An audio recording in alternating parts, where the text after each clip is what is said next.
Assalamualaikum warahmatullahi wabarakatuh. Selamat datang kembali di Crypto X yang membahas koin-koin kripto.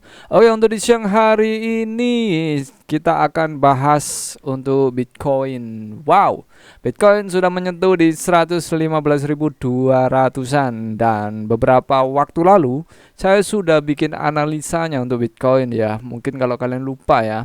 Saat Bitcoin masih di sini nih ya, saya bikin analisa di sini ya. Untuk analisa sebelumnya, itu saya katakan ya, Bitcoin akan mengarah turun dan waktu itu sempat naik dikit ya di 1,37%. Tapi ini sesuai analisa yaitu di sekitar 115.200-an. Coba kalian cek ya untuk di channel ini dan kalian cek di bagian postingan. Nah, di sini ya. Jika pola head and shoulder terjadi, maka Bitcoin akan terdorong turun lagi di area 116.500.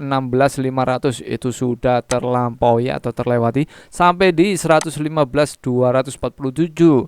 Dan jika terdorong, maka Bitcoin bisa menyentuh semakin dalam di area 113.000. Nah, sekarang kita tunggu apakah dia bisa menyentuh di angka 113.749.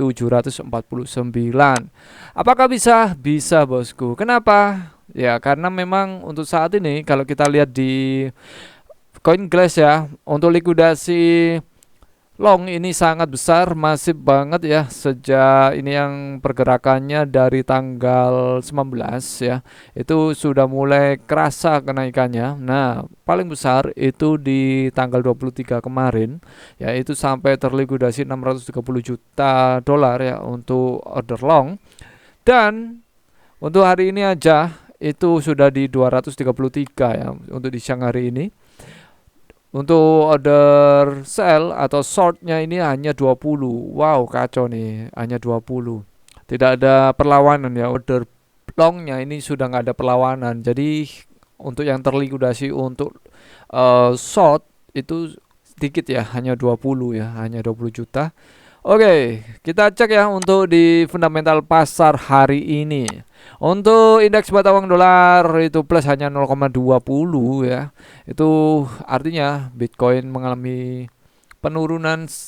Kemudian Bitcoin dominance 0,72 minus, artinya Bitcoin turun ya.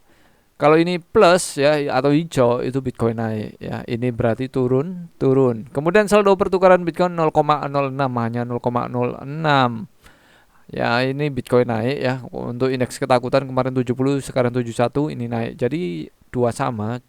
Kita cek untuk di data order book ya. Kalau di tingkat likuidasi tadi itu mengarah turun ya. Untuk di fundamental pasar hari ini itu seimbang. Oke, kalau kita lihat di data order book ya, di sini untuk order buy atau long ini menahan sampai di 114.700, dan untuk order short ya di sini ini sampai dengan 116.500 ya.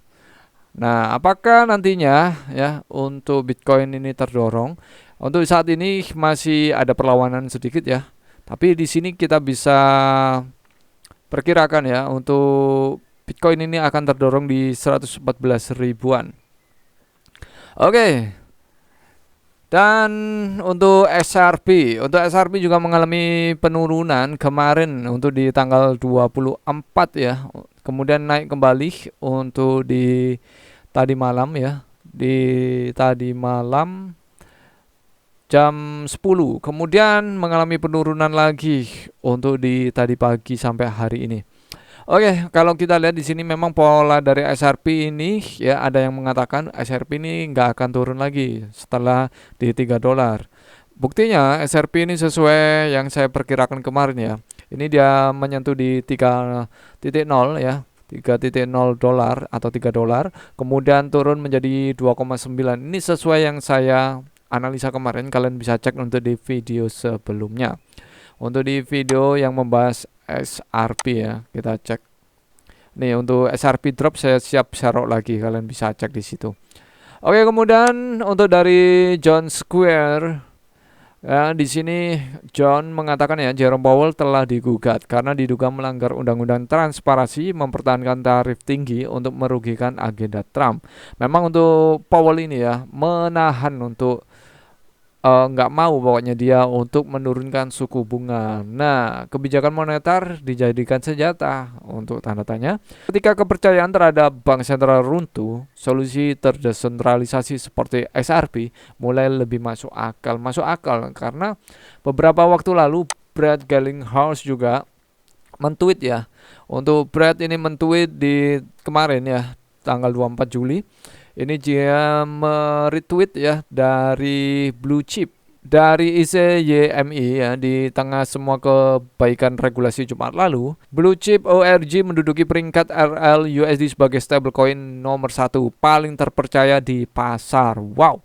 Artinya ini menurut Blue Chip ya, bahwa RL/USD menjadi rating 1 ya, peringkat 1 sebagai stablecoin terpercaya karena di hari Jumat regulasi tentang stablecoin itu sudah disahkan, ditandatangani oleh Trump, dan itu juga sudah saya bahas ya untuk di video ini ya, babak baru kripto sah Trump tendang PP. Di situ ya saya membahas bahwa Trump menandatangani ya undang-undang kripto dan undang-undang stablecoin. Nah, oke, untuk SRP, apakah SRP ini akan terdorong untuk turun? Ya, untuk SRP akan terdorong untuk turun.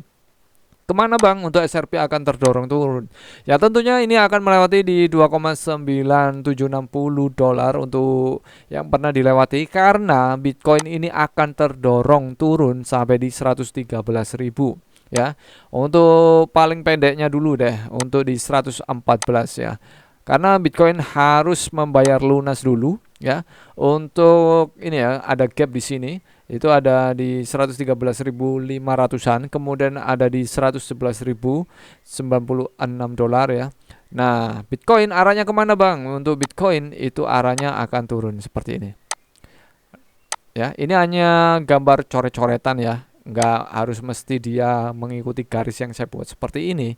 Artinya bisa saja dia naik dulu ya, dan ya bisa saja menyentuh di 113 di sini, atau nantinya itu dia akan langsung mengalami penurunan. Ini saya rubah jadi merah dulu. Nah, atau dia itu naik dulu seperti ini ya. Dia naik dulu, kemudian dia langsung terjun lagi ya, seperti itu. Pokoknya intinya itu Bitcoin akan membayar lunas dulu sampai di 111.000.